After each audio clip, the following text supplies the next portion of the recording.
बिस्मिल्लाहिर्रहमानिर्रहीम अस्सलाम वालेकुम। आज की इस वीडियो में हम एक्सरसाइज 7.1 सॉल्व करेंगे और यह जी 9th क्लास मैथमेटिक्स की बुक नेशनल बुक फाउंडेशन। एक चीज़ आपको बता दूं कि आज की ये जो वीडियो है ये एक्सरसाइज 7.1 का पार्ट 2 है और इस पार्ट 2 में हम क्वेश्चन 4 से लेकर क्वेश्चन नंबर 10 तक सॉल्व करेंगे, यानी कि हम बाकी जो हमारी एक्सरसाइज है इसको हम कंप्लीट करेंगे।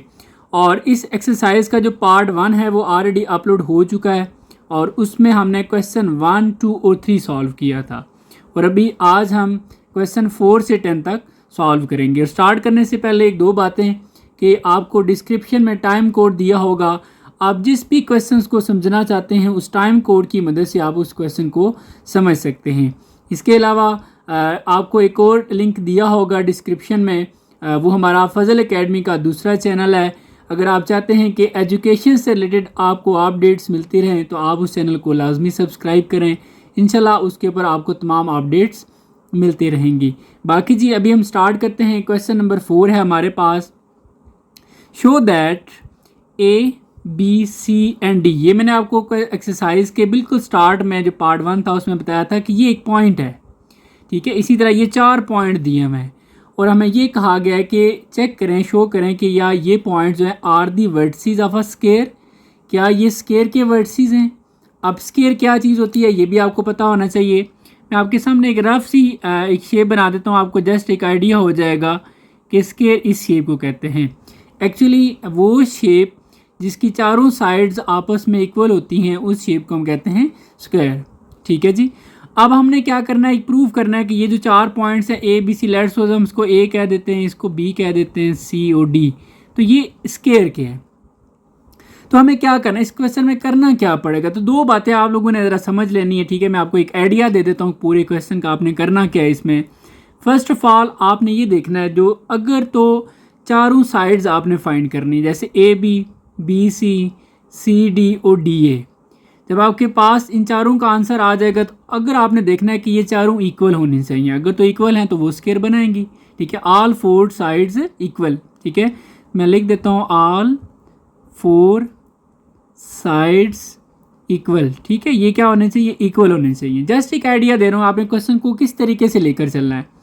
नंबर 2 आपको ये भी देखें, आप 4 साइड जो है वो और भी बहुत सारी शेप्स होती हैं जिनकी जो है ना वो 4 साइड्स होती हैं, ठीक है। रम्बस जो है ना वो भी एक शेप है, ये आप स्क्रीन के ऊपर देख रहे हैं। तो हमें फ़र्क कैसे पता चलेगा कि ये स्क्वायर है या कोई दूसरी शेप है, रम्बस है। सो एक और आइडिया आपको कि जो स्क्वायर होती है इसके अंदर यहाँ पर 90 का एंगल बनता है, ठीक है। तो आपने ये भी चेक कर लेना है कि अगर इसके अंदर 90 का एंगल बन रहा है तो वो स्क्वायर होगा, ठीक है। 90 का एंगल इसके अंदर जो है ना वो होता है। अब आप सोच रहे होंगे हमें कैसे पता चलेगा कि 90 का एंगल है कि नहीं, तो वो स्टेप बाय स्टेप मैं आपको बताऊंगा। पाइथागोरस थ्योरम बेसिकली यूज़ किया जाता है। तो चलें जी अभी हम स्टार्ट करते हैं। सबसे पहले वर्क हमारा होगा कि हमने इसकी चारों साइड्स फाइंड करनी है, उनके नाम लिख लेते हैं जी। सबसे पहले ए बी, ठीक है। आप बेशक एक रफ सी शेप बना लें अपने सामने। एक हो जाएगा जी ए बी, ये हमने फाइंड करना है, ठीक है। इस तरह कह सकते हैं ए बी। फिर आगे बी से लेकर सी तक आपने फाइंड करना है, फिर सी से लेकर डी तक ये साइड आपने फाइंड करनी है, और फिर सी से डी, आगे डी से जो है ना वो वापस ए, ठीक है। आप डी से ए कह सकते हैं, इसको डी ए या ए डी कहते हैं तब भी ठीक है, कोई मसला नहीं। हमने डिस्टेंस एक्चुअली फाइंड करना है। तो बाकी वही मेथड है, अगर हम ए भी फाइंड करना चाहते हैं तो हमें सबसे पहले ए और बी की ज़रूरत है और डिस्टेंस फार्मूला हम इसमें यूज़ करेंगे और ए भी फाइंड हो जाएगा। तो यहाँ पर हम ए और बी लिख लेते हैं और डिस्टेंस फार्मूला भी लिख लेते हैं, फिर इसको फाइंड करते हैं। तो ए बी फाइंड करने के लिए हमें ए चाहिए, बी से हमने लिख लिया है, फार्मूला भी लिख लिया है। ए से बी डिस्टेंस फार्मूला, यानी कि हमें पता चल जाएगा कि यहाँ से लेकर यहाँ तक ये साइड्स कितनी बन रही है, ठीक है जी। अब एक और चीज़ भी हमारे लिए, इसमें अब ये x1 है, ये y1 होगा और ये x2 और ये y2 हो जाएगा। अब ये वैल्यू इसमें हमने पुट कर लेनी है, x2 माइनस x1 यानी कि 1। ये देखें 1, अच्छा एक तो ये फार्मूले में माइनस है और एक इधर माइनस है, तो ये माइनस माइनस हो जाएंगे, +4 होल का स्क्वायर, फिर प्लस y2 माइनस y1, तो ये y2 है और ये y1 है, तो यहाँ पर 4 माइनस 2 और ये हो जाएगा होल स्क्वायर, ठीक है जी। इसको अब आपने सिंपल करना है, तो ये 1 + 4 ये हो जाएगा जी 5 का होल स्क्वायर, प्लस 4 - 2 ये 2 का स्क्वायर, और इस तरीके से हम इसको सॉल्व करेंगे। तो 5 का स्केयर ये 25 है, प्लस 2 का स्केयर 4, और फाइनली ये हमारे पास आ जाएगा 29, और इसको हम नाम दे देंगे 1 का। अब हमने बी सी फाइंड करना है। जैसे ये ए बी फाइंड किया था, ए बी लिखा था, हम बी सी लिख लेते हैं, इस तरह फार्मूला लिखते हैं और इसको भी हम सॉल्व करते हैं। तो ये बी सी लिख लिया जी। अब हम इसको पुट कर लेते हैं यहाँ पे, x2 माइनस x1 यानी कि 3 माइनस 1 हो जाएगा, 3 माइनस 1 ये whole square, plus y2 minus y1 तो ये -1 और -4 होल स्केयर हो जाएगा। इसको अब हमने सॉल्व करना है जी। 3 माइनस 1 ये हो जाएगा 2 होल स्केयर, प्लस अब -1 -4 ये -5, ठीक है, -5 होल स्केयर, ये सॉरी -5 है। इसको अब आपने सॉल्व करना है, तो ये 2 का स्केयर हो जाएगा 4, और आगे प्लस, ये देखें पावर इवन है तो माइनस प्लस हो जाएगा, और 5 का स्केयर 25, और इस तरीके से ये भी आ गया जी 25। तो यहाँ पर दो साइड हम देख चुके हैं कि ये दोनों का आंसर इक्वल है। अब हम तीसरी साइड जो है वो फाइंड करते हैं, जो कि क्या है, सी डी। तो यहाँ पर सी डी लिखते हैं, फार्मूला लिखते हैं। ये हमने वैल्यू अब इसमें पुट करनी है, x2 माइनस x1 तो ये -2 और -3 होल स्केयर हो जाएगा, प्लस अब y2 क्या है जी -3, अब ये भी माइनस फार्मूले का और एक ये माइनस, तो ये minus minus plus 1 whole square हो जाएगा। इसको अब हमने सॉल्व करना है जी आगे। तो ये -2 -3 -5 होल स्केयर, प्लस ये हो जाएगा -2 होल स्केयर, ठीक है जी। अब देखें माइनस है, वो पावर इवन हो तो प्लस हो जाता है, 5 का स्केयर 25, प्लस इसी तरह ये माइनस भी प्लस हो जाएगा, और 2 का स्केयर 4, और इस तरह ये भी 29 ही आ गया, ठीक है जी। तो 3 साइड्स हमारी फाइंड हो चुकी हैं। अब फोर्थ वन जो है वो डी ए, वो हमने फाइंड करनी है। यहाँ पर हम डी और ए लिख लेते हैं जी, और ये वैल्यू अब हमने इसमें पुट करनी है जी। तो देखें ये x2 है -4, और ये माइनस हो जाएगा प्लस होल स्केयर, प्लस अब y2 माइनस y1 तो ये y2, अब यहाँ पर माइनस है, ये भी माइनस है, ये +3 हो जाएगा होल स्केयर, ठीक है जी। अब ये आएगा -2 का होल स्केयर, प्लस और ये 5 का होल स्केयर। इस तरह ये सॉल्व होके ये 4 आ जाएगा, और ये 5 का स्केयर 25 है, और इसके बाद ये 29 आ जाएगा। तो ये हमारा पॉइंट 4 हो जाएगा, ठीक है, जिससे आपने कंफ्यूज नहीं होना। अब हम क्या करते हैं जी, देखते हैं इसमें, देखें कि 4 साइड जो है ना वो हमारे पास इक्वल आ चुकी हैं। चारों का आंसर जो है वो 29 √29 है। तो क्या यहाँ पर हम ये डिसाइड कर सकते हैं कि ये जो वर्टिसेस हैं ये स्केयर के हैं? तो बिल्कुल भी अभी हम फाइनल नहीं कह सकते, क्योंकि जो 4 साइडेड शेप होती है वो सिर्फ स्केयर नहीं होती, बल्कि एक और भी चीज़ मैंने आपको बताया कि अब स्केयर में क्या होता है कि चारों साइड्स आपस में इक्वल होती हैं। लेकिन अब जो एक और शेप है रोम्बस, उसमें भी 4 साइड्स होती हैं, उसकी भी चारों साइड्स आपस में इक्वल होती हैं। तो हमें कैसे आप पता चलेगा कि ये स्केयर है या रोम्बस है? अब एक और फार्मूला है हमारे पास, ये स्टेप 1 समझ लें। अब स्टेप 2 क्या है कि स्केयर के अंदर 90 का एंगल होता है। अब हमने ये देखना है कि इसके अंदर क्या 90 का एंगल भी बन रहा है या नहीं। तो 90 के एंगल के लिए हमें क्या करना पड़ता है, पाइथागोरस थ्योरम यूज़ करना पड़ता है, और उसके अंदर एक राइट ट्रायंगल बनती है। मैं आपके ना सामने एक रफ सी डायग्राम बनाता हूँ। फॉर एग्जांपल हमने इसको बोला है जी कि ये हमारे पास एक स्केयर शेप है, जिसको हमने ना ए, ठीक है, A B C और D का नाम दिया हुआ है, और ये एक डायगोनल होता है एक्चुअली, ठीक है। ये AC ये एक डायगोनल है, दूसरा ये BD भी डायगोनल है। अच्छा, ये जो शेप है ना, जिसको मैं ये एक लाइन कर रहा हूँ, ये जो शेप है ये बन जाती है राइट ट्रायंगल, और यहाँ पे 90 का एंगल बनता है। अगर यहाँ पे बन जाए तो इट्स मीन ये एक स्केयर शेप है। अब हमें ये साइड तो दोनों हैं हमारे पास, ये चीज़ नहीं है, ये होगी, फिर हम पाइथागोरस थ्योरम यूज़ करेंगे और हमें क्लियर हो जाएगा। फर्स्ट ऑफ ऑल हम A से लेकर C तक फाइंड करते हैं, उसको कहते हैं डायगोनल। बेशक आप BD फाइंड करके ऐसे सॉल्व कर लें तब भी ठीक है, दोनों साइड कर सकते हैं, आपकी चॉइस भी है। तो अभी हम first of all diagonal find करते हैं AC बिल्कुल वैसे ही फाइंड करें जैसे ऊपर हम सॉल्व करते आ रहे हैं। तो हमें A और C चाहिए, A और C हम लिख लेते हैं और फिर AC को फाइंड करते हैं। तो ये हम AC फाइंड कर लेते हैं जी, और इसमें हम x2 माइनस x1, अब ये हमारे लिए x1 है, ये y1, और ये x2 और ये y2, ठीक है जी।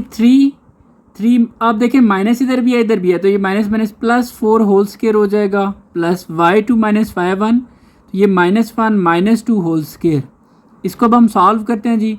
और 3 और 4 ये हो जाएगा 7 होल स्क्वायर प्लस इसी तरह ये आ जाएगा -3 का होल स्क्वायर। 7 का स्क्वायर होता है जी 49 प्लस 3 का स्क्वायर हो जाएगा 9 माइनस प्लस हो जाएगा और ये फाइनल जो है ना 58 आ रहा है। आप चाहें तो आप दूसरा डायगनल भी फाइंड कर सकते हैं। इसमें ये होता है दो डायगनल्स भी अगर आपस में इक्वल हो जाएं तो तब भी वो हो जाता है क्लियर कि ये एक स्क्वायर ही है, 90 का एंगल बन रहा है। लेकिन इसमें हम जो है ना जो एक क्योंकि आगे भी क्वेश्चंस में हम वही मेथड यूज़ करेंगे पाइथागोरस थ्योरम, तो इसलिए हम फाइनल एक ही चीज़ को जो है ना वो यूज़ करेंगे। अब हमारे पास देख रहे हैं डायगनल भी आज पहले हमने क्या किया है, चारों साइड्स फाइंड की हैं, वो चारों इक्वल हैं। लेकिन हम सिर्फ साइड से ये नहीं बता सकते कि जी ये स्क्वायर है, हमें जो है ना ये चेक करना पड़ेगा कि इसके अंदर 90 का एंगल भी है कि नहीं। तो 90 के एंगल के लिए हमें इसके अंदर ना एक राइट ट्रायंगल देखनी पड़ती है। तो राइट ट्रायंगल के लिए हमने ये एक डायगोनल ड्रॉ किया। अब ये हम ना इसकी तीनों साइड्स ये होती है हाइपोटेन्यूज, ये परपेंडिकुलर और ये बेस, ये इसकी मदद से हम यूज़ करेंगे पाइथागोरस थ्योरम। तो उसमें हमें ये जो ए सी है ना ये चाहिए था डायगोनल, तो ये हमने ए सी फाइंड कर लिया जो कि 58 आ चुका है। अभी हम यूज़ करेंगे जी पाइथागोरस थ्योरम, तो मैं लिख लेता हूँ वो भी। तो पाइथागोरस थ्योरम है क्या, देखें पाइथागोरस थ्योरम होता है एक हाइपोटेन्यूज का स्क्वायर, ये एच से मराद हाइपोटेन्यूज है, और बेस का स्क्वायर प्लस परपेंडिकुलर का स्क्वायर। अब इस शेप के अकॉर्डिंग हमारे पास जो हाइपोटेन्यूज है वो ए से लेकर सी तक है, हमने ये ट्राइंगल कंसिडर किया है। ए सी ये हमारे पास हाइपोटेन्यूज है और बेस हमारे लिए ए बी है। इसके बाद जो परपेंडिकुलर है वो बी सी है, ठीक है जी। अब हमने इनकी वैल्यूज़ यहाँ पे पुट करनी है जो कि हमारे पास मौजूद है। ए सी की वैल्यू अभी हमने कैलकुलेट की है जो कि क्या है जी 58 √58 का स्क्वायर, और ए बी की जो वैल्यू और बी सी बाकी सारी जो है ना वो √29 थी, ठीक है जी। सो हम यहाँ पर लिख लेते हैं √29। अब हम इसको चेक करते हैं, ये हो गया कैंसिल, ये हो गया 58 इज इक्वल टू ये भी कैंसिल 29 और ये भी कैंसिल 29 और 29 ये होता है जी 58। अच्छा अब क्या हुआ, अब देखें अगर तो पाइथागोरस थ्योरम यानी कि उसमें क्या हो कि ये left hand side is equal आ जाए राइट हैंड साइड कि ये दोनों इक्वल हो जाएं, तो इट्स मीन कि पाइथागोरस थ्योरम ये बता रहा है कि ये ट्राइंगल है ये रेक्टेंगल है और इसमें 90 का एंगल है, तो यहाँ से ये बात प्रूव हो जाती है। सो यहाँ पर हम क्या लिखेंगे, हम लिख लेंगे सिंस हाइपोटेन्यूज का स्क्वायर इज इक्वल आ गया है बेस का स्क्वायर प्लस परपेंडिकुलर का स्क्वायर। सो यहाँ पर हम कह सकते हैं कि एंगल इज़ राइट एंगल। अच्छा आप सोच रहे होंगे ये राइट एंगल कौन सा होता है, राइट एंगल एक्चुअली 90 के एंगल को ही कहते हैं, ठीक है जी। तो ये कंफर्म हो गया कि इसके अंदर जो है ना वो राइट एंगल है यानी कि 90 का एंगल। तो मैं यहाँ पे ऊपर छोटा सा लिख देता हूँ कि ये 90 का एंगल है। अब जब ये क्लियर हो गया तो अब हमने एक बात तो हमारे लिए ये एक सबूत है कि जी ये जो है ना इसके अंदर 90 का एंगल है, और दूसरा हमारे पास ये भी सबूत है कि ऑल साइड्स, ठीक है मैं लिख देता हूँ ऑल साइड्स आर इक्वल, ठीक है। सो इन दोनों बातों से अब हम ये कह सकते हैं, एक बात तो ये होगी और दूसरी बात ये, इन दोनों से अब हम ये कह सकते हैं कि द गिवन पॉइंट्स, ठीक है यहाँ पे अब हम लिख देते हैं कि हैंस गिवन, ये हमने लिख लिया जी, given points are the vertices of a square. तो यहाँ से ये बात जो है ना वो फाइनल हो जाती है।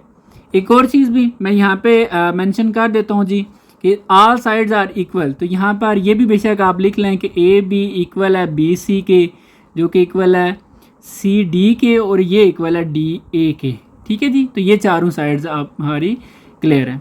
तो यहाँ पर आपका ये जो क्वेश्चन 4 है ये कंप्लीट हो जाता है।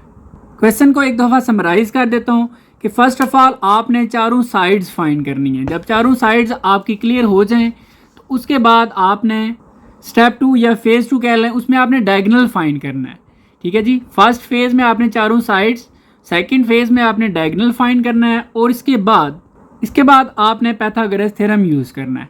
तो ये 3 फेजेस हैं जी जिसके थ्रू हमने प्रॉपर ये डिसाइड कर लिया, क्लियर कर दिया है कि ये वर्टिसेस स्क्वायर के। उम्मीद है आपको समझ आ गई होगी। आगे जी next question number 5, show that A B C and D are the vertices of a parallelogram. अब पिछले क्वेश्चन में क्या था, यहाँ पे स्क्वायर था, अब यहाँ पे पैरेललोग्राम है। अब पैरेललोग्राम शेप कौन सी होती है ये आप स्क्रीन पे देख रहे हैं, ठीक है जी। अब इसमें मैं आपको थोड़ा सा आइडिया दे देता हूँ कि इसमें हमने क्या करना है, ठीक है। जैसे पिछले क्वेश्चन में आइडिया दिया था, इसमें भी हम देख लेते हैं।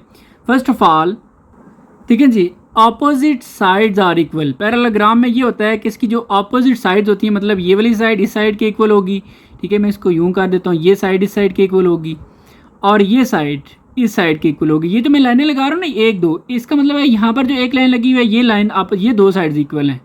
ये जो दो लाइनें लगाई हैं जस्ट इससे डिफरेंस करने के लिए लगाई हैं बस, और कोई मीनिंग नहीं है इनका, ठीक है। इससे मुराद ये है कि ये वाली और ये वाली दोनों आपस में इक्वल हैं।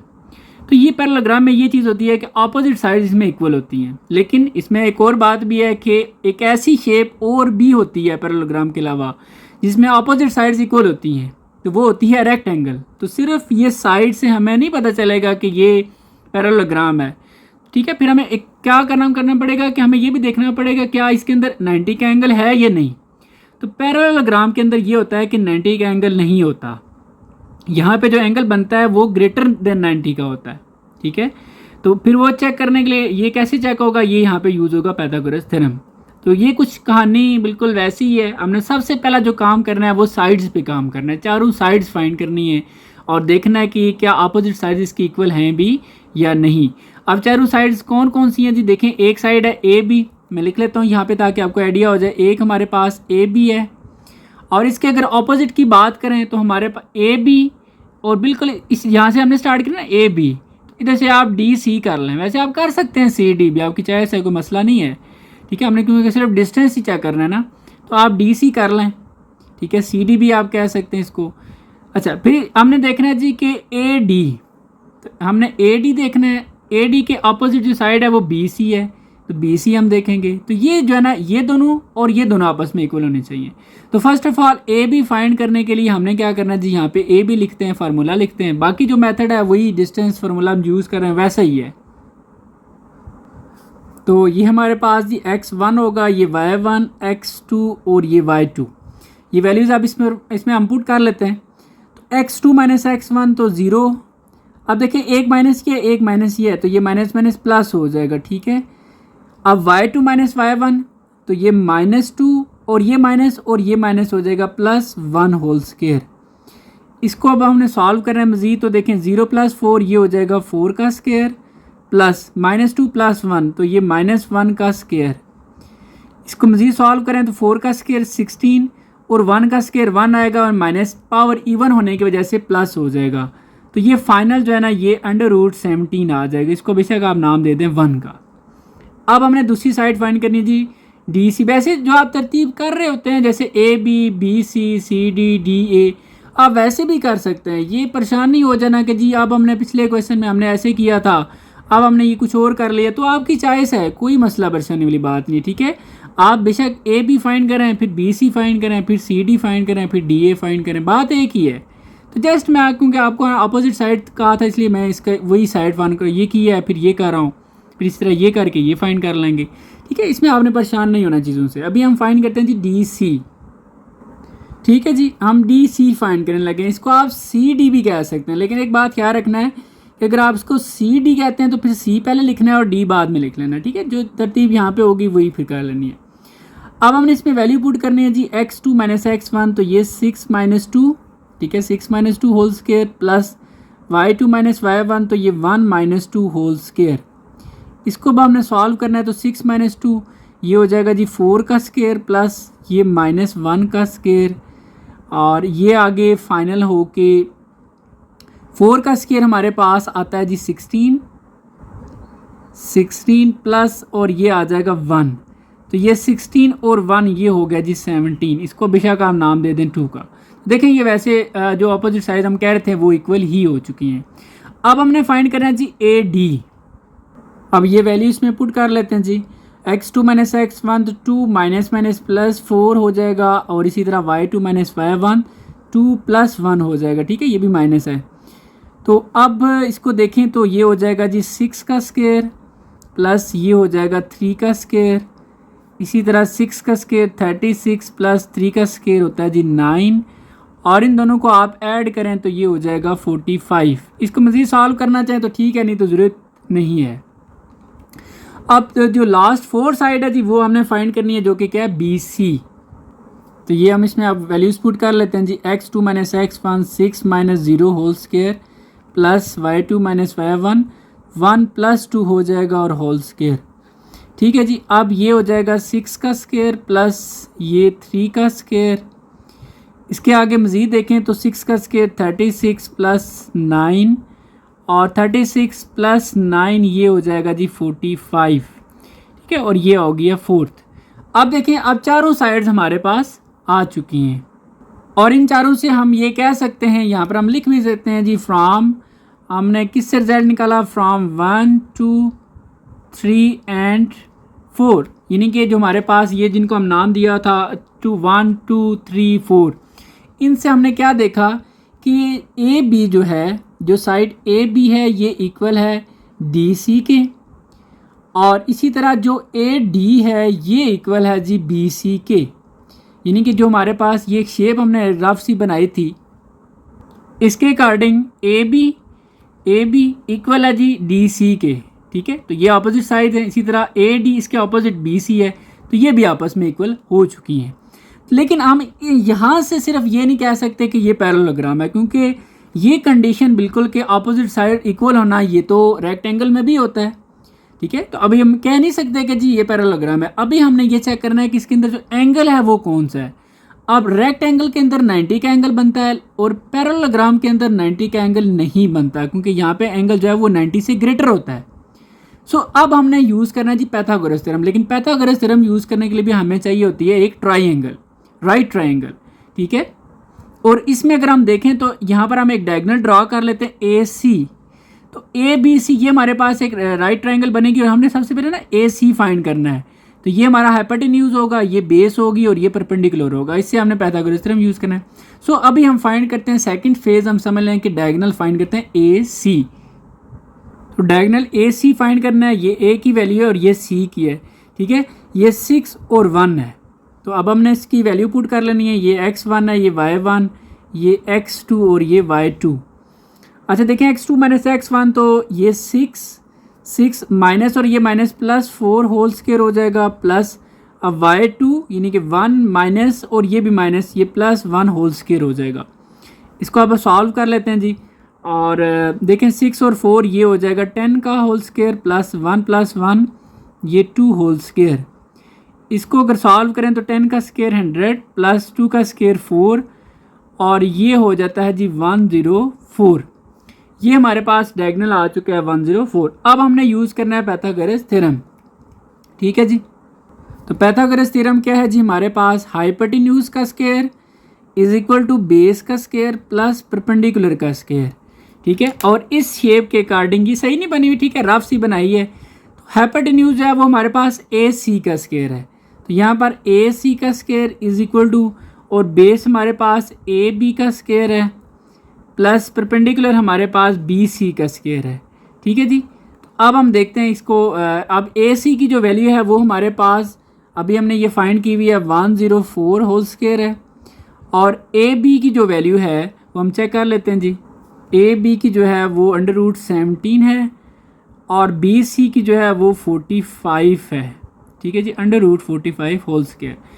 आप ज़रा देखें इसको, तो ये कैंसिल हो गया 104 और ये कैंसिल 17 प्लस ये भी कैंसिल 45। ठीक हो गया जी, तो ये बन जाता है जी 62। अब देखें 104 एक तरफ और एक तरफ 62, क्या ये दोनों आपस में इक्वल हैं? तो ये बिल्कुल भी इक्वल नहीं है। सो यहाँ पे पाइथागोरस थ्योरम सेटिस्फाई नहीं होता। सो यहाँ पे हम कह सकते हैं कि इसमें 90 का एंगल नहीं बन रहा। ये लिखा जी सिंस, क्योंकि ये हाइपोटेन्यूज इक्वल नहीं है बेस और परपेंडिकुलर के, सो angle is not right angle. अगर ये इक्वल हो जाए तो 90 का होता है, अगर ये इक्वल ना हो तो फिर 90 का नहीं होता। अब कंफर्म हो गया है कि ये जो वर्टिसेस हैं ये पैरेललोग्राम के ही हैं। ठीक है जी, सो फाइनल हमने लिख दिया जी। So the given points are the vertices of a parallelogram. ठीक है जी, ये लाजमी करना है। अक्सर स्टूडेंट्स स्किप कर देते हैं, वो सिर्फ जो है ना वो साइड्स को देख के जो है ना वो कह देते हैं, तो आपके उससे पेपर में जो है ना वो मार्क्स लाजमी तौर पर जो है वो कटते हैं। इसलिए आपने कंप्लीट एक प्रोसेस करना है। तो उम्मीद है आपको ये समझ आ गई होगी। आगे जी next question number 6, show that A B C and D are the vertices of a rectangle. अब देखें वहाँ पे पैरेललोग्राम था, अब यहाँ पे रेक्टेंगल आ गया। Prove that it's diagonal are also equal in length. और इसमें एक एक्स्ट्रा चीज़ भी है कि हमने देखना है कि जो इसके डायगोनल हैं वो आपस में इक्वल हैं कि नहीं। तो बाकी प्रोसीजर आपको अगेन मैं आपको एक आइडिया दे देता हूँ पूरे क्वेश्चन का हमने क्या करना है। देखें जी, हमने चारों साइड्स फाइंड करनी है इसकी। जब चारों साइड्स फाइंड हो जाएंगी तो रेक्टेंगल में ये होता है कि अपोजिट साइड्स जो है वो आपस में इक्वल होती हैं, ठीक है जी। और इसके बाद इसमें 90 का एंगल भी होता है। सो फर्स्ट ऑफ ऑल हम साइड पे फोकस करते हैं, ठीक है जी। हम इसके साइड्स कैलकुलेट करते हैं। हम ए बी फाइंड करेंगे, फिर बी सी, फिर सी डी और फिर डी ए। आप चाहें तो आप ऐसे डायरेक्ट भी फाइंड कर सकते हैं, ए बी फाइंड कर लें पहले, फिर डी सी कर लें, ऑपोजिट भी कर सकते हैं, आपकी चॉइस है, ठीक है। मैं आपको सारे मेथड बता रहा हूँ कि आपको जो ईजी लगता है, जैसे ईजी लगता है आप वैसे कर सकते हैं। अभी फर्स्ट ऑफ ऑल हम ए बी फाइंड करते हैं जी। तो ए बी फाइंड करने के लिए ए बी हमने लिख लिया, फार्मूला भी लिख लिया है, और ये x1, ये y1, ये x2 और ये y2। अब इसमें हम पुट करते हैं जी, x2 की वैल्यू जो है वो 7 - 1 whole square plus y2 - y1 तो 2 - 2 होल स्क्वायर, ठीक हो गया जी। अब हमने इसको कैलकुलेट करना है, तो 7 - 1 ये हो जाएगा 6 का स्क्वायर प्लस 2 - 2 ये 0 का स्क्वायर, और इसके बाद जी 6 का स्क्वायर 36 प्लस 0, और इसके बाद 36 और 36 का जो है वो 6 आ जाएगा। इसको आप नाम दे दें जी 1 का। अब हम दूसरी साइड फाइंड करते हैं जी बी सी। अब इसमें ये x1 है, ये y1, ये x2 और ये y2। अब ये वैल्यू इसमें हम पुट कर लेते हैं जी। x2 की वैल्यू 7 - 7 ये whole square plus y2 - y1 8 - 2 whole square, ठीक है जी। इसको कैलकुलेट करें तो 7 - 7 ये 0 का स्क्वायर प्लस 8 - 2 ये हो जाएगा जी 6 का स्क्वायर, और इसके बाद 0 का स्क्वायर 0 प्लस 6 का स्क्वायर 36, और 0 प्लस ये हो जाएगा जी 36, और इसके बाद ये हो गया 6। इसको हम नाम दे देते हैं 2 का। अब हम तीसरी साइड जो है वो सी डी ये फाइंड कर लेते हैं। तो सी डी हम फाइंड करते हैं जी, x2 - x1 तो 1 - 7 whole square plus y2 - y1 तो 8 - 8 होल स्क्वायर। अच्छा, ये हो जाएगा जी -6 होल स्क्वायर प्लस ये 0 का स्क्वायर, और इसके बाद ये बन जाएगा 36 प्लस 0, और ये फाइनल हमारे पास 36 और इसके बाद ये भी 6। तीन साइड्स हमारी फाइंड हो चुकी हैं, जो कि तीनों का आंसर 6 आ चुका है। अब हम लास्ट जो साइड है हमारे पास वो फाइंड कर लेते हैं जी।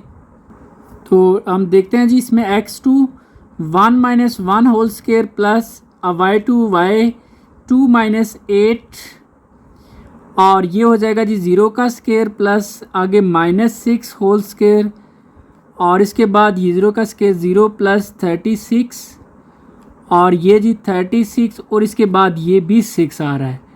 तो ये तो चारों साइड्स इक्वल आ रही हैं। तो यहाँ से एक आइडिया हमें ये हो गया, ये तो रेक्टेंगल है ही नहीं। तो यहाँ पर जो मुझे लग रहा है कि क्वेश्चन में जो है वो मिस्टेक है। क्वेश्चन में ये मिस्टेक है कि वहाँ पे शायद उन्होंने स्क्वायर लिखने की बजाय उन्होंने रेक्टेंगल लिख दिया है, क्योंकि ये हमने प्रॉपर देख लिया है जो वर्टिसेस गिवन है वो तो चारों साइड्स जो है ना वो उनकी इक्वल हैं। हाँ, ये डाउट हो सकता है कि क्या ये स्क्वायर है या रोम्बस है, ठीक है, क्योंकि उसकी भी चारों साइड्स आपस में इक्वल होती हैं। सो अभी हमें ये देखना पड़ेगा कि क्या वाकई ये फाइनल स्क्वायर है कि नहीं। अभी हम क्या करते हैं जी, इसका एक डायगोनल फाइंड करके पाइथागोरस थ्योरम यूज़ करते हैं। 90 का एंगल अगर बन रहा होगा तो वो प्रॉपर स्क्वायर होगा। बाकी इसमें रेक्टेंगल वाली कहानी नहीं है बिल्कुल भी, ठीक है जी। From 1 2 3 and 4 A B B C C D और डी ए चारों साइड्स आपस में क्या है, इक्वल हैं। तो ये हमारा फर्स्ट फेज़ था। अब सेकंड फेज़ में क्या होता है कि हम क्या फाइंड, अच्छा यहाँ से ये क्लियर हो गया कि ये ऑलमोस्ट ये ऐसे लग रहा है कि ये एक स्क्वायर टाइप शेप है, ठीक है जी, ए बी सी और डी। अब हमने क्या करना है कि हमने ना इसमें एक ये जो डायगोनल है ए सी भी आप कर सकते हैं, आप चाहे बी डी भी करें, क्योंकि हमने दोनों फाइंड करने हैं इस दफ़ा, क्योंकि हमें क्वेश्चन में बाकायदा ये भी कहा हुआ है कि prove that it's diagonal are also equal in length. अब एक डायगोनल कहते हैं ये वाली जो लाइन होती है ए से लेकर सी तक, और दूसरा डायगोनल ये वाला लाइन है बी डी। अब हम दोनों फाइंड करेंगे, ठीक है जी। तो अभी हम काम करते हैं डायगोनल पे, बड़ा आसान है। सो जी, एक डायगोनल ए सी है और एक डायगोनल बी डी है। तो अभी हम फाइंड करने लगे ए सी, ठीक है। ए सी फाइंड करने के लिए ए सी लिख लिया, फार्मूला भी लिख लिया। तो एक्चुअली डिस्टेंस फार्मूला लगाना है, उन्हें देखना है ए से लेकर सी तक डिस्टेंस कितना है, ठीक है। तो ये फाइंड हो जाता है। अब हम क्या करते हैं जी, ये हमारे पास x1 है और ये y1, ये x2 और ये y2। अब ये वैल्यूज हमने इसमें पुट कर लेनी है। तो x2 की वैल्यू क्या है 7 minus 1 whole square plus y2 minus y1 तो 8 माइनस 2 होल स्क्वायर। ठीक हो गया जी। अब 7 माइनस 1 ये होता है 6 का स्क्वायर प्लस 8 माइनस 2 ये भी 6 का स्क्वायर।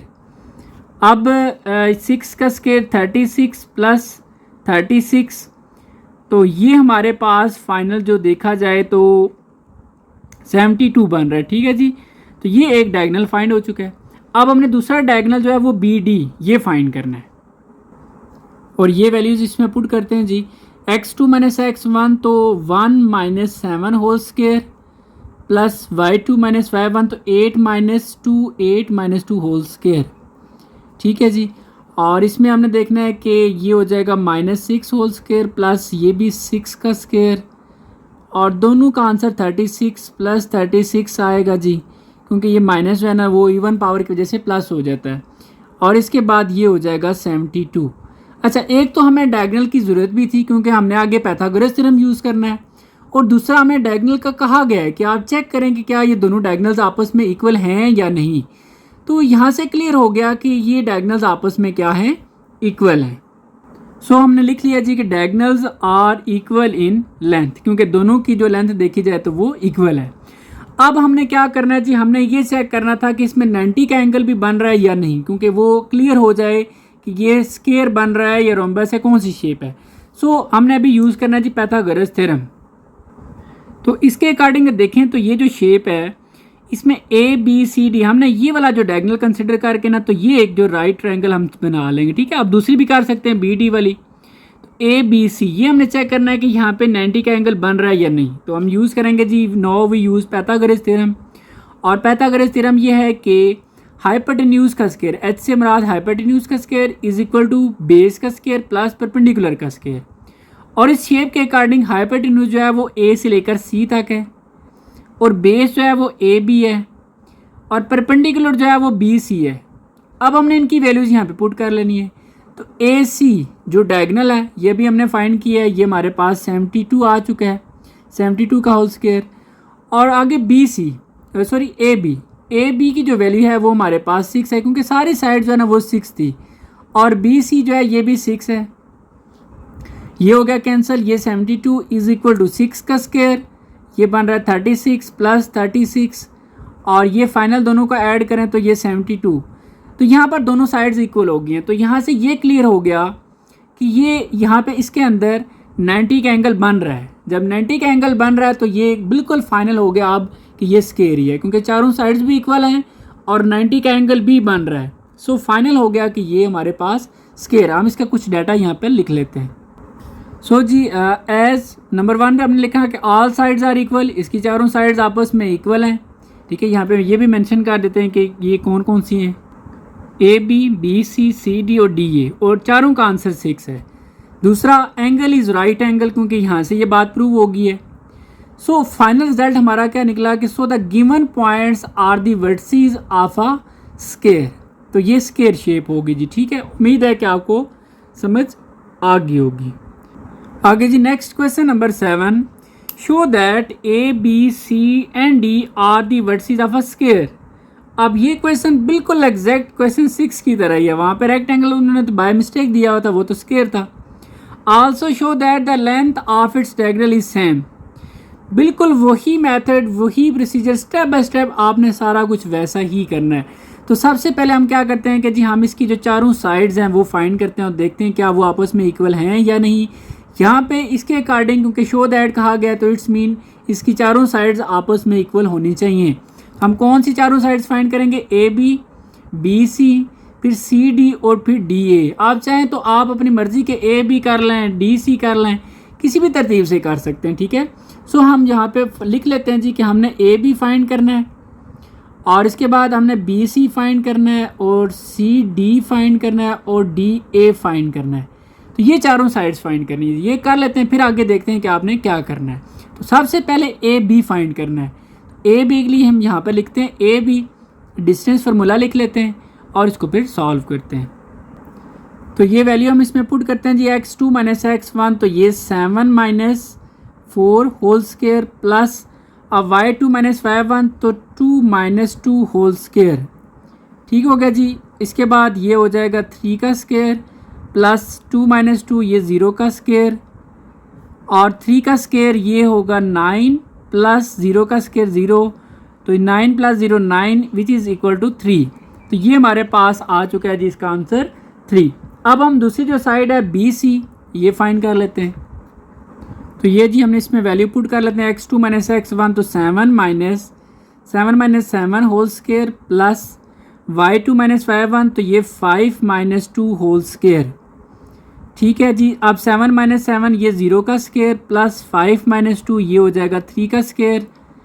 फर्दर देखा जाए तो 0 प्लस 9, ठीक है जी, और इसके बाद ये हो जाएगा 9 और इसका आंसर आ जाएगा 3। तो यहाँ पर दो साइड्स कंप्लीट हो चुकी हैं और दोनों का आंसर 3 आ चुका है। अब हम तीसरी जो साइड है जी सी डी ये फाइंड करते हैं। तो ये जी हमारे पास x1 y1 x2 और y2, ठीक है। मैं अब सॉल्व कर देता हूँ क्योंकि आपको बहुत दफ़ा सॉल्व करा है, मेथड समझ आ गया होगा। x2 माइनस x1 तो ये 4 minus 7 whole square plus y2 minus y1 तो 5 माइनस 5 होल स्क्वायर, ठीक है जी। 4 माइनस 7 ये minus 3 whole square plus 5 minus 5 0 आ जाएगा, और फिर ये बन जाएगा 9 प्लस 0 और ये 9 और इट इज़ इक्वल टू 3। तो ये हमारे पास 3 आ गया। अब तीसरी जो साइड है जी वो फाइंड करते हैं। तो ये वैल्यू इसमें पुट कर लेते हैं जी x2 यानी कि 4 minus 4 whole square plus y2 minus y1 तो 2 माइनस 5 होल स्क्वायर, ठीक है जी। 4 माइनस 4 ये 0 का स्क्वायर प्लस 2 माइनस 5 ये हो जाएगा माइनस 3 का स्क्वायर, और इसको सॉल्व करें तो 0 प्लस 9 और ये 9 आएगा और ये 3 आ जाएगा, ठीक है जी। तो ये चारों साइड जो है ना वो इक्वल हो चुकी हैं। हम ये कह सकते हैं कि ये एक स्क्वायर बनने जा रही है, लेकिन फाइनल नहीं कह सकते क्योंकि चारों साइड जो है ना वो इक्वल रोम्बस की भी होती हैं। सो यहाँ पर अभी हमने देखना है कि क्या ये वाकई ही स्क्वायर है या नहीं। तो इसके लिए हमें जो है ना वो चेक करना पड़ेगा कि इसके अंदर एंगल कौन सा है। तो अगर तो इसके अंदर 90 का एंगल हुआ तो वो जो है ना वो स्क्वायर होगा। अच्छा, इससे भी पहले क्योंकि क्वेश्चन में हमें कहा गया कि इसके डायगोनल्स भी चेक करने कि क्या आपस में इक्वल हैं या नहीं। सो हम डायगोनल भी फाइंड कर लेते हैं।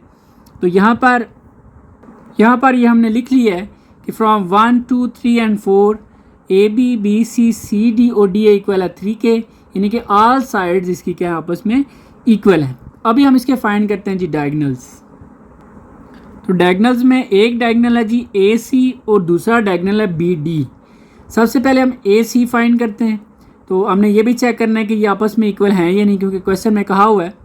तो ए सी लिख लिया जी, फार्मूला भी लिख लिया। अब इसमें वैल्यू पुट कर लेते हैं। x2 माइनस x1 तो 7 माइनस 4 ये आ जाएगा whole square plus y2 minus y1 तो 5 माइनस 2 होल स्क्वायर, ठीक है जी। अब 7 माइनस 4 ये हो जाएगा 3 का स्क्वायर प्लस 5 माइनस 2 ये भी 3 का स्क्वायर, ठीक है। जिसको सॉल्व करते हैं आगे, तो 3 का स्क्वायर ये बन रहा है जी 9 प्लस 9 और 9 प्लस 9 ये आ जाता है 18। इसको आगे सॉल्व करने की ज़रूरत नहीं है, जस्ट हमने क्योंकि यही चेक करना है कि इक्वल है या नहीं। तो ये 18 हो गया। अब हम दूसरा डायगोनल फाइंड करते हैं बी डी। तो जी ये मैंने वैल्यू लिख ली है। अब हम इसमें पुट कर लेते हैं x2 माइनस x1 तो 4 minus 7 whole square plus y2 minus y1 तो 5 माइनस 2 होल स्क्वायर, ठीक हो गया जी। अब 4 माइनस 7 ये हमारे पास माइनस 3 बन रहा है होल स्क्वायर प्लस 5 माइनस 2 ये भी होल 3 का स्क्वायर, ठीक है जी। और ये 9 प्लस 9 आ जाएगा और इस इक्वल टू 18। अब देखें ये डायगोनल और ये डायगोनल दोनों का आंसर इक्वल है। सो यहाँ पर हम लिख लेते हैं diagonals are equal in length, ठीक है जी। दो फेजेस हमारे कंप्लीट हो चुके हैं, लेकिन एक चीज़ अभी बाकी है कि हमने देखना है कि उसके अंदर 90 का एंगल बन रहा है या नहीं, क्योंकि तब फाइनल फिर हम कह सकेंगे कि वाकई वो स्क्वायर है। तो अभी हमने चेक करना है कि पाइथागोरस थ्योरम लगा के। अच्छा, इसमें ज़रा देख लें कि हम क्या करते हैं कि ये जो हमारे पास शेप है ए बी सी डी, इसमें ये वाली जो शेप है ये हमने देखनी है, ठीक है। अब दूसरी भी कर सकते हैं, हम एक को फॉलो करते हैं। तो हमने यूज़ करना है जी, now we use Pythagoras theorem. वो होता क्या है, हाइपोटेन्यूज का स्क्वायर, एच से मुराद हाइपोटेन्यूज का स्क्वायर, बेस का स्क्वायर प्लस परपेंडिकुलर का स्क्वायर। और इस डायग्राम के मुताबिक हाइपोटेन्यूज जो है वो ए सी के इक्वल है, ये हाइपोटेन्यूज है, और जो बेस है वो ए बी के इक्वल है, और जो परपेंडिकुलर है वो बी सी के इक्वल है। ठीक है जी। अब ए सी की जो वैल्यू है वो हमारे पास ये ऊपर आप देख सकते हैं, ऊपर हमने निकाली थी √18 है और इसका स्क्वायर। फिर ए बी की वैल्यू सारी जो साइड्स हैं उनकी 3 जो है ना आंसर था 3 का स्क्वायर प्लस ये भी 3 का स्क्वायर, तो ये हो गया जी कैंसिल, ये आ गया 18, 3 का स्क्वायर 9 प्लस ये भी 3 का स्क्वायर 9, 9 और 9 क्या हो गया 18। तो ये देखें ये दोनों आपस में इक्वल हो गई हैं। जब इक्वल हो जाए तो इससे ये कंफर्म हो जाता है कि हाँ जी बिल्कुल इसके अंदर 90 का एंगल बन रहा है। So angle is right angle, right angle mean 90 का एंगल। सो अब हम कह सकते हैं the given points are the vertices of a square. ठीक है जी, उम्मीद है कि आपको ये समझ आ गई होगी। देखिए क्वेश्चन बिल्कुल मिलते जुलते हैं, थोड़ा लेंथी, लेकिन आप ये चीज़ देख रहे हैं कि हम बार बार चारों साइड्स फाइंड करते हैं, डायगोनल फाइंड करते हैं और पाइथागोरस थ्योरम यूज़ कर रहे हैं। ठीक है, मुश्किल नहीं, आसान है, लेंथी ज़रूर हैं। आगे जी next question number 8, are A B C and D the vertices of rectangle.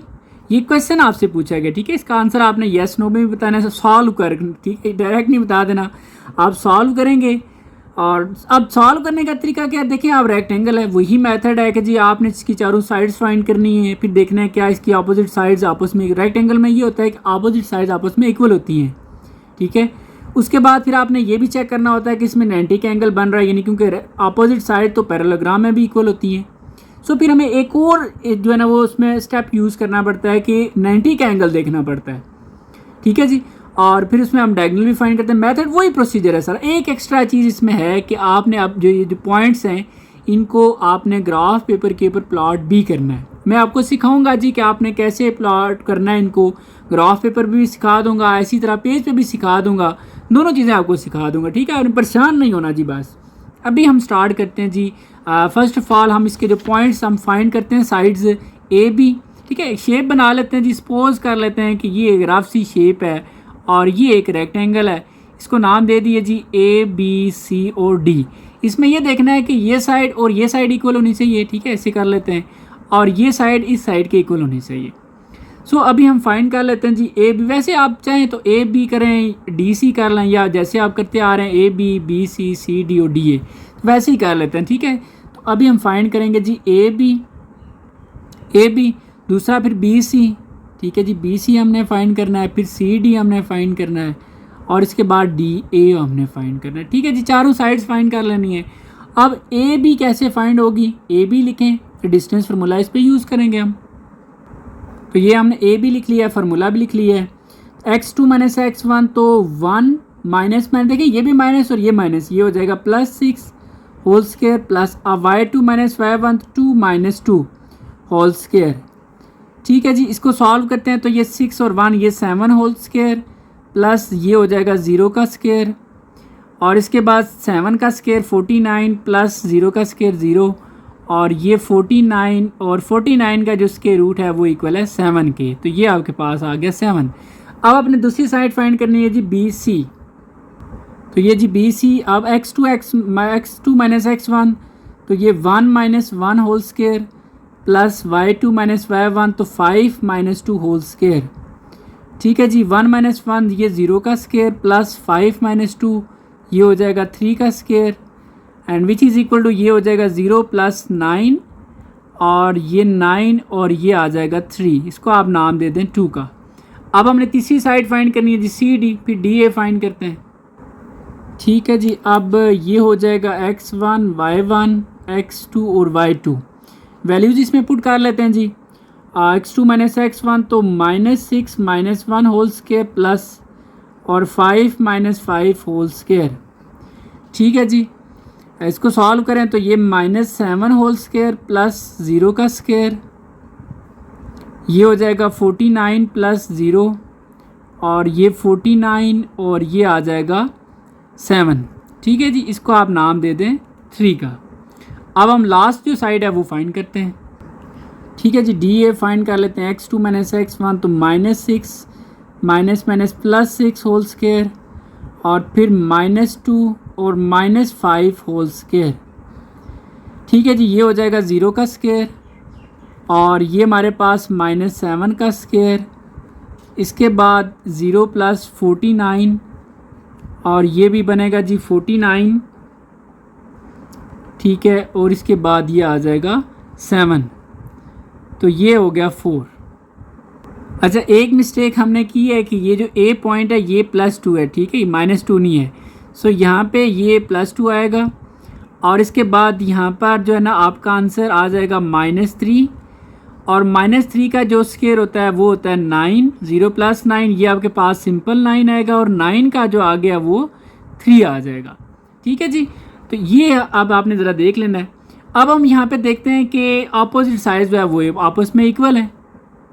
यहाँ पे हमने लिख लिया जी from 1, 2, 3 and 4 A B equal है सी डी के और बी सी इक्वल है डी ए के, यानी कि अपोजिट साइड्स आर इक्वल। लेकिन हम इससे सिर्फ ये नहीं कह सकते कि ये एक रेक्टेंगल है। अभी हमने इसका जो है ना वो चेक करना है कि इसके अंदर एंगल कौन सा बन रहा है। तो एंगल के लिए आपको जो है ना वो पाइथागोरस थ्योरम यूज़ करना पड़ता है और उसके लिए डायगोनल भी चाहिए होता है। तो फर्स्ट ऑफ ऑल अभी हम फाइंड करते हैं डायगोनल, ठीक है जी। अच्छा, अक्सर स्टूडेंट पूछते हैं कि डायगोनल हम क्यों फाइंड करते हैं। देखिए, जब हमने ये चेक करना है ना कि इसमें एंगल कौन सा बन रहा है तो हम यूज़ करते हैं पाइथागोरस थ्योरम, और पाइथागोरस थ्योरम में हमें चाहिए होता है हाइपोटेन्यूज, और एक्चुअली हाइपोटेन्यूज है ये डायगोनल ही होता है, इसलिए हम ये डायगोनल फाइंड करते हैं, ठीक है। ए सी, आप चाहें तो आप बी डी फाइंड करके यूँ ट्राइंगल को भी देख सकते हैं, ठीक है। ए सी हमने ए लिख लिया, सी लिख लिया, फार्मूला लिख लिया है। अब इसमें पुट कर लेते हैं जी वैल्यू 1, ठीक है, 1 माइनस और ये माइनस +6 हो जाएगा, y2 - y1, तो ये 5 - 2 होल स्क्वायर। इसमें अब वैल्यू पुट कर दी हमने, 6 + 1 ये हो जाएगा 7 का स्क्वायर, प्लस 5 - 2 ये हो जाएगा 3 का स्क्वायर। 7 का स्क्वायर हमारे पास बनता है जी 49, प्लस 3 का स्क्वायर 9। इन दोनों को अगर आप ऐड कर लें तो ये हो जाएगा 58, ठीक है जी। तो ये आपके पास डायगोनल आ चुके हैं। अब हमने क्या करना है जी, अब हमारे पास ये तीनों साइड्स आ चुकी हैं। अब हम यूज़ करेंगे पाइथागोरस थ्योरम, ठीक है जी। Now we use Pythagoras theorem, और इस पाइथागोरस थ्योरम है क्या, हाइपोटेन्यूज का square is equal to base का स्क्वायर प्लस परपेंडिकुलर का स्क्वायर। अब हाइपोटेन्यूज इस शेप के अकॉर्डिंग ए सी के इक्वल है, ठीक है, इसलिए हमने ये फाइंड किया था डायगोनल, इसको डायगोनल कहते हैं। और बीस जो है ना वो बेस जो है वो हमारे पास ए बी के इक्वल है, परपेंडिकुलर जो है वो हमारे पास बी सी के इक्वल है। अब इनकी वैल्यूज पुट कर लेते हैं। ए सी अभी हमने फाइंड किया है, ये 58 आ जाएगा, और जो ए बी की वैल्यू है वो हमारे पास है जी 7 का स्क्वायर, 7 है और 7 का स्क्वायर हो जाएगा, और बी सी जो है ये हमारे पास 3 है और ये इसका स्क्वायर हो जाएगा। ये हो गया कैंसिल, 7 का स्क्वायर 49 प्लस 3 का स्क्वायर 9, और दोनों को ऐड करें तो ये आ जाएगा जी 58। तो इट्स मीन देखें इसके अंदर 90 का एंगल बन रहा है क्योंकि ये दोनों साइड्स आपस में इक्वल होगी। एज हम यहाँ पर लिख सकते हैं, सो जी एज ये हमारे पास इक्वल हो गया है, so the angle is right angle, यानी कि 90 का एंगल बन गया है। So the given points are the vertices of a rectangle. जैसे मैं एक क्वेश्चन कहा गया था ना आर ए बी सी, सो आप सो की जगह यहाँ पे लिख दें yes the given points are the vertices of a rectangle, ठीक है जी। उम्मीद है कि आपको ये समझ आ गई होगी। अभी हम जो है जो पॉइंट्स हैं उसको हम ग्राफ पेपर के ऊपर प्लॉट भी करते हैं। एक तो काम करते हैं जी इसमें कि हम ग्राफ पेपर पे भी ड्रा कर लेते हैं और एक पेज पे भी ड्रा कर लेते हैं। अच्छा जी, आप देखें कि हम इसको ग्राफ पेपर पे कैसे ड्रा करेंगे। मैं अगेन रिपीट कर रहा हूँ, मैं आपको इस तरह सिंपल पेज पे भी ड्रा करके दूंगा क्योंकि आपका जब स्कूल वगैरह में टेस्ट होगा तो हो सकता है आप इसी तरह पेज पे ही करें। दोनों तरीके आपको समझ आ जाएंगे। ये थोड़ा ऐसा तरीका है कि आपने बोर्ड के पेपर में ग्राफ पे करना है, ठीक है। और अक्सर स्टूडेंट पूछ रहे होते हैं कि ग्राफ पेपर हमने खुद लेकर जाना है, तो ग्राफ पेपर आपको जो है ना एग्ज़ाम हॉल में टीचर देते हैं। जब आप उन्हें बोलेंगे सर मुझे ग्राफ पेपर चाहिए तो वो आपको दे देंगे, ठीक है। ये बोर्ड की तरफ से आता है, आपने अपना नहीं लेकर जाना। अब देखें जी, अब इसमें करना क्या है, ये एक्स एक्सिस वाली लाइन होती है और ये जो वर्टिकल लाइन है ये होती है वाई एक्सिस की। अच्छा, पॉइंट्स के अंदर जब हमने इन पॉइंट्स को ड्रा करना है तो आपको पता होना चाहिए कि ये पहले वाला पॉइंट एक्स का होता है, दूसरा वाई का होता है, ठीक है। ये आपको ऑलरेडी पता होगा। अब हमने क्या करना है, इन पे नंबरिंग कर लेनी है पहले, ठीक है। तो एक्स की अगर हम बात करें तो एक्स में देखें तो -6 है, 1 है और -6 है, यानी कि एक्स पे हमने अगर पॉजिटिव, ये अच्छा ये भी बता दूं, ये ओरिजिन होता है और इस तरफ आपके राइट साइड पर एक्स एक्सिस के पॉजिटिव नंबर लिखे जाते हैं और ओरिजिन से इस तरफ आपके नेगेटिव नंबर लिखे जाते हैं एक्स के, और इसी तरह वाई का ऊपर पॉजिटिव और नीचे नेगेटिव। अगर हम पहले पॉजिटिव की बात करें तो एक्स में जो पॉजिटिव है वो ज़्यादा से ज़्यादा 1 है। अच्छा, ग्राफ ड्रा करते हुए एक बात का ख्याल रखना है कि लेट्स सपोज जी मैं यहाँ पर 2 बॉक्सेस छोड़ के लिखता हूँ 1, फिर आपने 2 कहाँ पे लिखना है, 2 बॉक्सेस छोड़ के आगे 2 लिखना है। ठीक है, एक स्टैंडर्ड बना लें, 2 छोड़ना चाहते हैं तो सब पूरे ग्राफ पेपर पे 2 छोड़ें, अगर 3 छोड़ने तो 3 छोड़ दें। ग्राफ पेपर का फ़ायदा यही है कि हम काउंटिंग कर लेते हैं। ठीक है, इसलिए ग्राफ पेपर यूज़ किया जाता है। बाकी तो पेज पे भी बन जाता है ग्राफ, ठीक है, लेकिन यहाँ पे एक प्रॉपर तरीके से बनता है क्योंकि हमें पॉजिटिव एक्स एक्सिस पे ज़्यादा चाहिए, नहीं चलें लिख देते हैं वैसे, लेकिन हमें चाहिए जब 1 तक। 3 हो गया, फिर 2 बॉक्सेस छोड़ के हमने 4 कर लिया जी, फिर 5 कर लिया और फिर 6 कर लिया।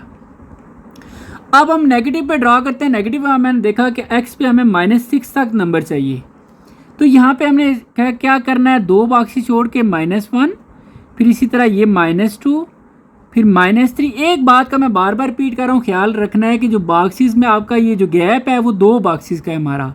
आप जितने भी करना चाहते हैं कर सकते हैं, लेकिन इक्वल होना चाहिए।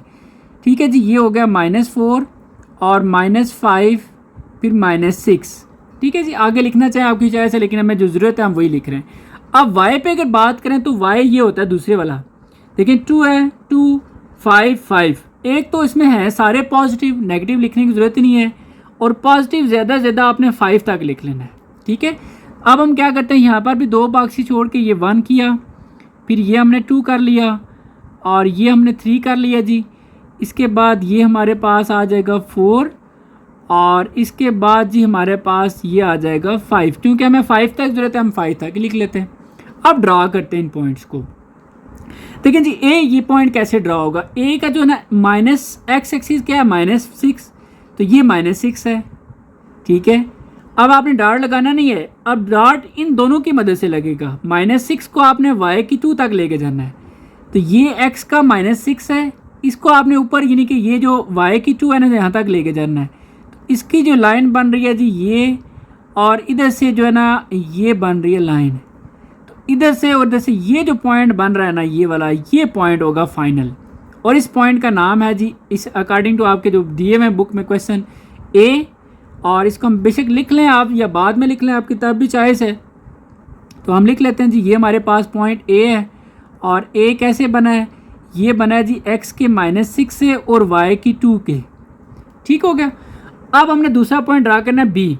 बी में x जो है 1 है, ये 1 है, और y की 2 तक लेके जाना है इसको। x की 1 और y की 2 की मदद से बनेगा, तो ये लाइन जो है ना ये जा रही है, ये उधर से ये y की 2 है, तो ये पॉइंट बन रहा है यहाँ पे, और इस पॉइंट का नाम क्या है जी, B। और ये बना कैसे है, x की 1 और y की 2 से।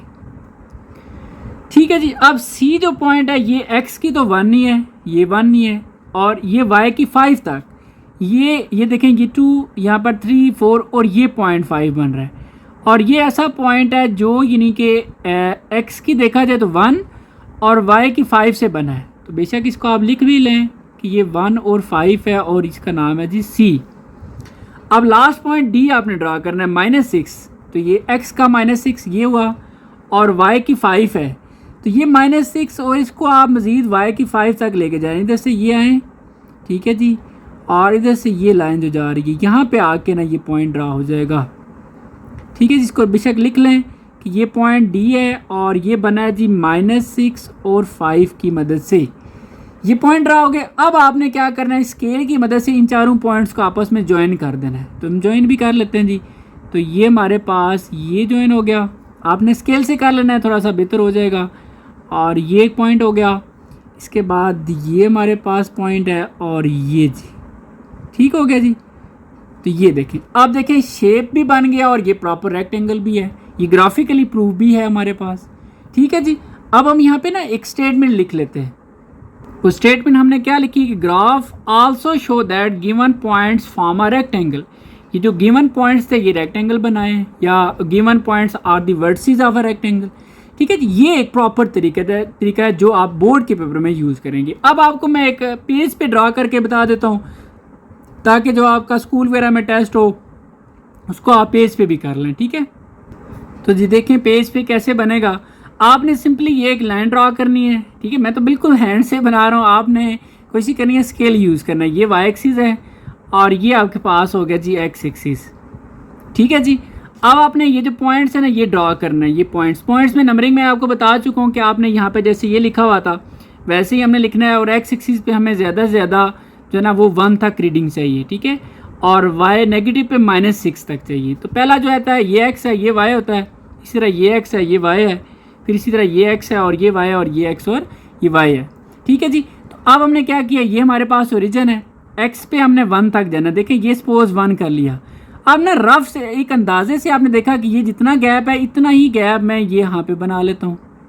ठीक है, अब पेज पे ये होता है कि हम गैप जो है ना वो कम ज़्यादा कर देते हैं, तो इस वजह से हमारा ग्राफ अच्छा नहीं बनता।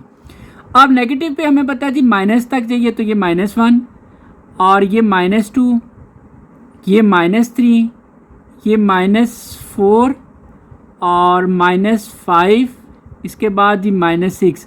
अच्छा अब देखें मैंने जो यहाँ पे गैप दिया है ना वो थोड़ा बहुत 100% एक्यूरेट नहीं है। यही वजह है कि हम ग्राफ पेपर पे बनाते हैं ग्राफ, कि इसके हम अच्छा नहीं बना सकते। ठीक है, अब वाई पे जो हमें रीडिंग चाहिए नेगेटिव पे तो हमें चाहिए ही नहीं, पॉजिटिव पे हमें जो है ना वो 5 तक चाहिए। तो सपोज ही मैं इसको 1 कह देता हूँ और ये 2 हो गया, और इसके बाद ये हो गया 3, ये 4 और ये हो गया जी 5। ठीक है, अब इस पॉइंट को ड्रा करते हैं। -6 और 2, एक्स का -6 किया है और वाई का 2 ये है, तो ये ऑलमोस्ट जी अंदाजे से बना रहा हूँ, ये हो गया पॉइंट। ठीक है जी, और इसको बेशक लिख लें कि ये ए पॉइंट है -6 और 2। अब बी जो है वो एक्स का 1 है, ये 1 है, और वाई की 2 है, तो ये एक्स का 1 और ये वाई की 2, तो ऑलमोस्ट ये यहाँ पे बन रहा है। तो ये पॉइंट बी है जो कि 1 और 2 है। फिर सी हमने ड्रा करना है 1 और 5, तो सी 1 ये 1 है और 5 ये 5 है। ठीक है जी, तो ऑलमोस्ट ये हो गया हमारे पास सी। इसको हम लिख लेते हैं यहाँ पे कि ये सी है और 1 और 5 है। फिर डी ड्रा करना है जी -6 और 5, तो -6 और 5 ये है। इसको अगर अप्रोच करें तो ऑलमोस्ट ये उर्दे से देखा जाए तो ये यहाँ पे जो है ना पॉइंट ड्रा हो जाएगा। ये पॉइंट डी है -6 और 5। अब आप चारों पॉइंट्स को ज्वाइन कर दें। ठीक है जी, ये आप स्केल की मदद से करें। ठीक है, मैं तो जस्ट आपको सिखा रहा हूँ इसलिए कर देता हूँ। ठीक है, और अब ये पॉइंट हो जाएगा और ये पॉइंट हो जाएगा, तो ये आप देखें ये एक रेक्टेंगल बन गया। तो ये एक पेज पे बनाने का तरीका है, बाकी कोई मसला नहीं। सिर्फ ये जो गैप हम बनाते हैं ना ये कम ज़्यादा हो जाता है, इस वजह से प्रॉपर तरीके से वो शेप नहीं बनती। लेकिन अगर आप कोशिश करें तो एक अच्छी शेप बन जाती है, वो चल जाता है, कोई मसला नहीं है। उम्मीद है आपको ये समझ आ गया होगा। अभी हम जो नेक्स्ट क्वेश्चन है जी वो सॉल्व करते हैं। आगे जी question number 9, prove that the points A B C and D are the vertices of a parallelogram. बहुत आसान क्वेश्चन है कि पैरेललोग्राम चेक करना है कि ये पॉइंट्स हैं कि नहीं। तो बहुत आसान, जैसे हमने पहले क्वेश्चन किए हैं कि हम चारों साइड्स फाइंड करती हैं। पैरेललोग्राम में ये होता है कि इसकी जो आमने सामने वाली या अपोजिट साइड जो होती हैं वो इक्वल होती हैं, और फिर चूँकि वो रेक्टेंगल में भी ऐसा ही होता है तो मज़ीद वेरीफाई करने के लिए हम ये चेक करते हैं कि इसमें एंगल कौन सा बन रहा है। तो वो एंगल अगर 90 का बन जाए तो वो रेक्टेंगल होती है, ना बने तो पैरेललोग्राम होती है, और उसके लिए फिर हम पाइथागोरस थ्योरम यूज़ करते हैं। तो सारे फेजेस जो हम करते आ रहे हैं 3 कि 4 साइड्स फाइंड करते हैं, फिर डायगोनल फाइंड करते हैं और फिर पाइथागोरस थ्योरम यूज़ करते हैं, वही सारा प्रोसीजर है। ठीक है जी, अभी हम फर्स्ट ऑफ ऑल इसकी जो चारों साइड्स हैं ए बी सी डी वो फाइंड करते हैं। ठीक है जी, तो ये मैंने एक रफ सी बना दी है, इतनी अच्छी नहीं है, आप लोग अच्छी बना लीजिएगा। Parallelogram A B C D, इसमें हमने ए बी ये साइड इक्वल होनी चाहिए इस साइड के, ए बी ये ए बी इक्वल होनी चाहिए डी सी के। अच्छा, आप इसको आप सी डी भी कर सकते हैं, कोई मसला नहीं है, क्योंकि आपने डिस्टेंस जस्ट चेक करना है। सो यहाँ पे कोई मसला नहीं है। वैसे डायरेक्शन का इशू होता है लेकिन यहाँ पे कोई प्रॉब्लम नहीं है।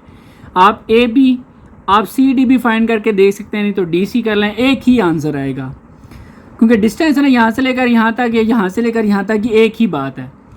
अब दूसरा फिर आपने ए डी फाइंड करना है बी सी। ठीक है, इसको हम कर लेते हैं, और ये दोनों साइड्स आपस में क्या होंगी, इक्वल होंगी। तो हम चेक करते हैं जी, सबसे पहले हम ए बी फाइंड करते हैं, उसका जो फार्मूला है वो हम यूज़ करते हैं।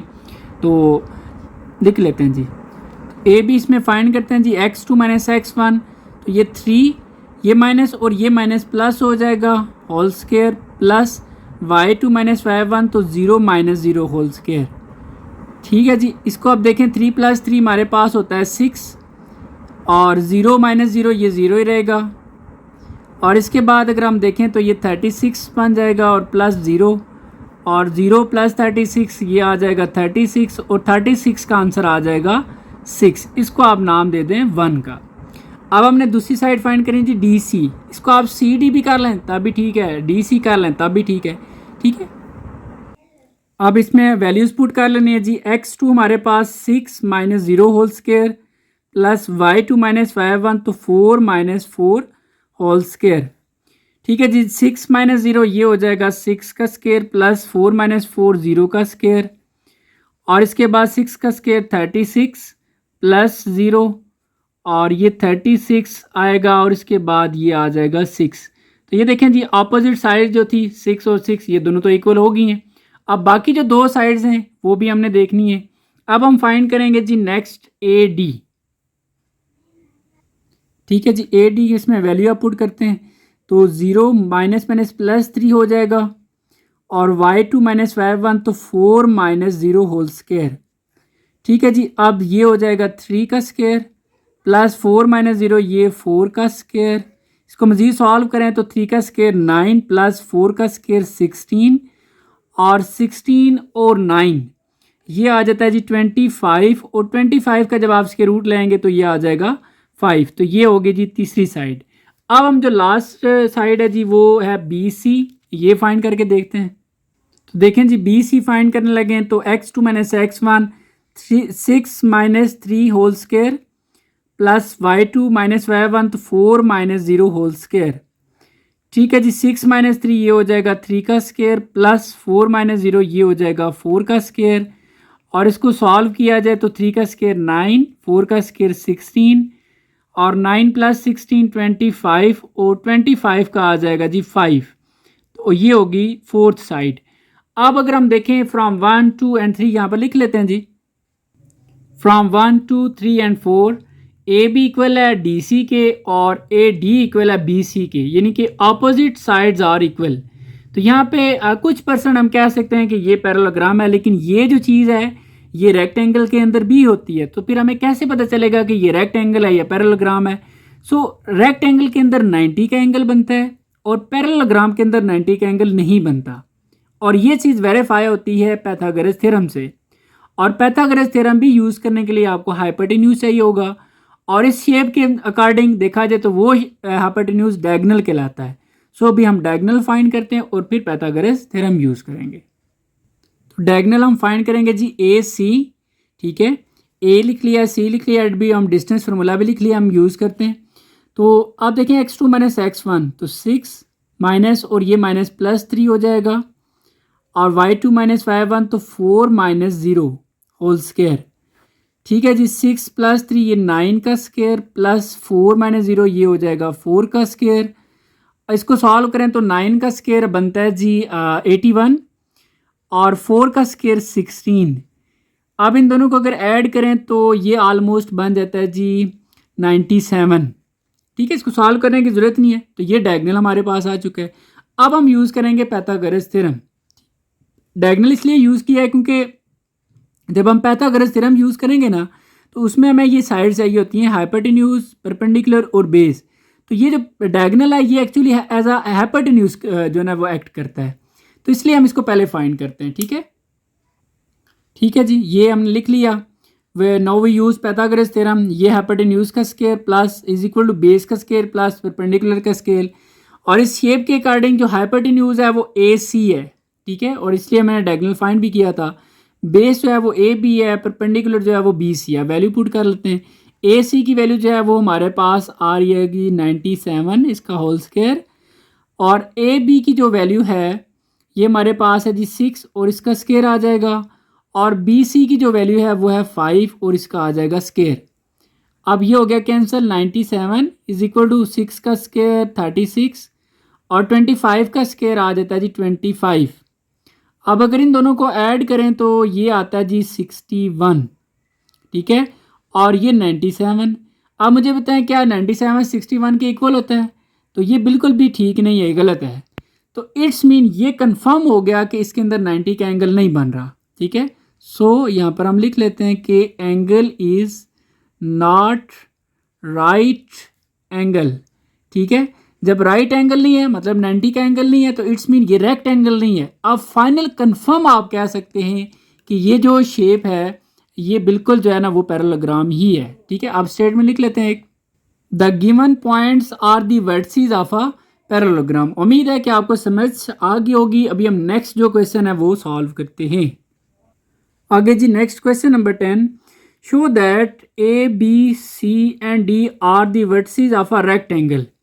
ठीक है जी, ये जो वर्टिसेस हैं ये रेक्टेंगल के हैं। जैसे हमने पहले क्वेश्चन सॉल्व किया है वैसे ही है कि इसकी चारों साइड्स फाइंड करेंगे और ये वाली साइड इस साइड के इक्वल होगी और ये साइड इस साइड के इक्वल होगी, तो ये रेक्टेंगल हो जाएगा। लेकिन क्योंकि अपोजिट साइड जो है वो पैरेललोग्राम में भी इक्वल होती हैं, सो फिर हमने इसमें डायगोनल फाइंड करके पाइथागोरस थ्योरम भी यूज़ करना है, तो ये वेरीफाई हो जाएगा कि इसमें एंगल कौन सा बन रहा है। And prove that triangle A B C, अच्छा ये जो साइन होता है ये होता है जी ट्राइंगल का।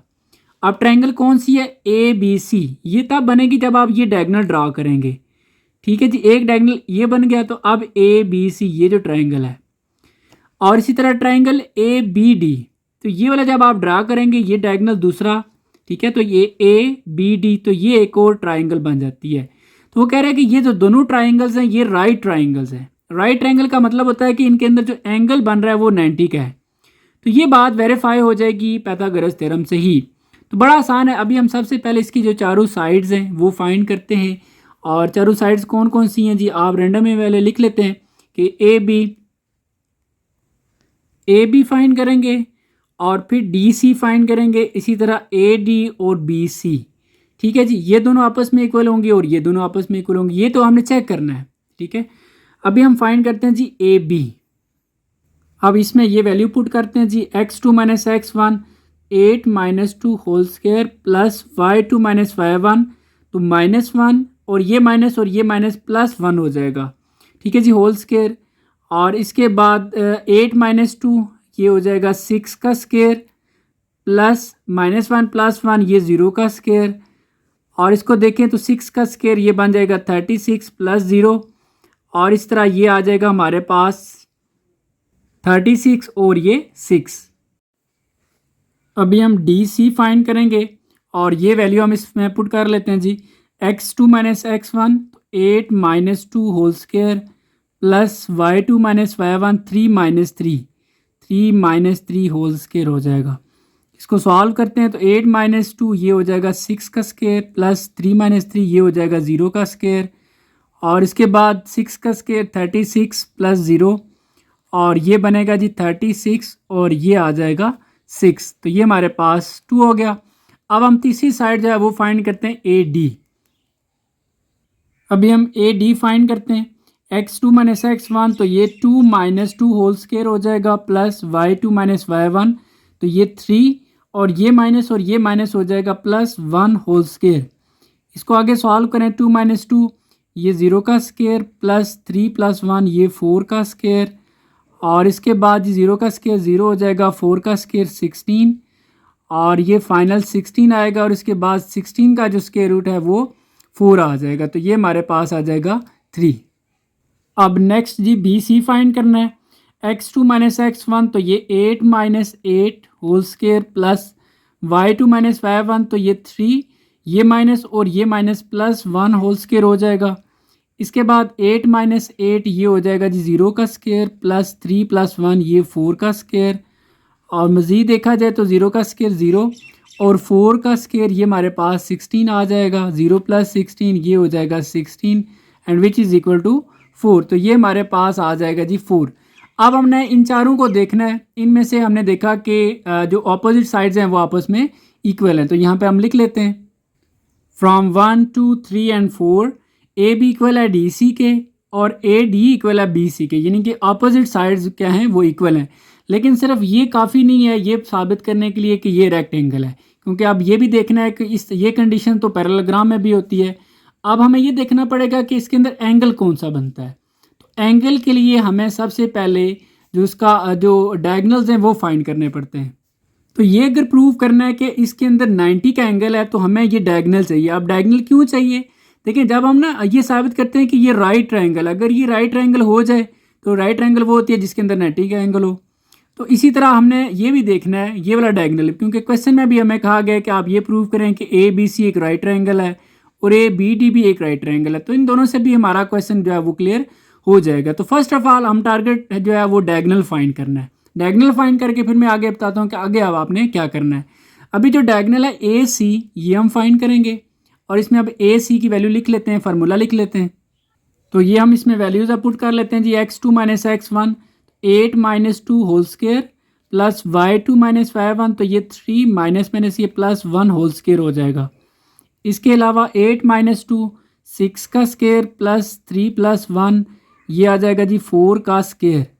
अब 6 का स्केयर 36 प्लस 4 का स्केयर 16 और 36 और 16 इन दोनों को अगर ऐड किया जाए तो ये 52 बन जाता है। ठीक है जी, एक डायगोनल फाइंड हो गया। अब हम दूसरा डायगोनल भी फाइंड कर लेते हैं।